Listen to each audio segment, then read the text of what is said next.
Government job, அரசாங்க வேலை, government சம்பந்தப்பட்ட ஒரு தொழில் கான்ட்ராக்ட் கிடைக்கிறது, அரசாங்க வழியில ஒரு வீடு அலர்ட் ஆகிறது, அரசாங்க வழியில ஒரு தொழில் அல்லது லோன் கிடைக்கிறது, அரசியல் தொடர்பு ஏற்படுறது, இப்படி ஏதேனும் ஒரு வழியில் கவர்மெண்ட் காசு கால் காசுனாலும் நீங்க இந்த வருடம் பார்ப்பீங்க அப்படின்னு சொல்லக்கூடிய ராசி எந்த ராசி? அரசாங்க பணம் எந்த ராசிக்கு இந்த வருடம் கிடைக்கும்? சோ நல்லதே நடக்கும். ஓம் நம சிவாயம். எல்லாம் வல்ல ஸ்ரீ வாராகியம்மன் திருவடி சரணம்.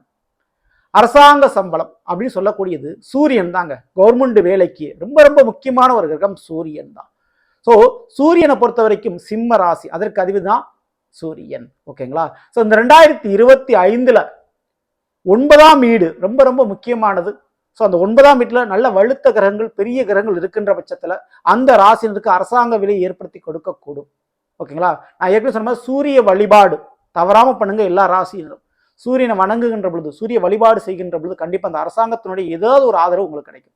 இப்போ எந்தெந்த ராசினருக்கு அந்த யோகம் வருதுன்னு பாத்தீங்கன்னா, கடக ராசிக்காரங்களுக்கு, இதற்கடுத்து துலாம் ராசிக்காரங்களுக்கு, இதற்கடுத்து தனுசு ராசிக்காரங்க மற்றும் கும்பம் மற்றும் ரிஷபம், இந்த 5 ராசிக்காரர்களுக்கு இந்த 2025 அரசாங்க வேலை அல்லது அரசாங்க சம்பந்தப்பட்ட தொழில், அரசாங்கத்திலிருந்து ஒரு லோனு, அரசாங்க சம்பந்தப்பட்ட ஏதேனும் வகையில் நீங்கள் பண லாபங்கள் பெறுவது போன்றவை உங்களுக்கு கிடைக்க போகுது. உங்களுக்கு அல்லது உங்களுடைய வாழ்க்கை துணைக்கு அல்லது உங்களுடைய பிள்ளைகளுக்கு, உங்களுடைய வீட்டில் இருக்கக்கூடிய உறவுகளுக்கு இது கிடைக்கும், இது நடக்கும் நிச்சயம்.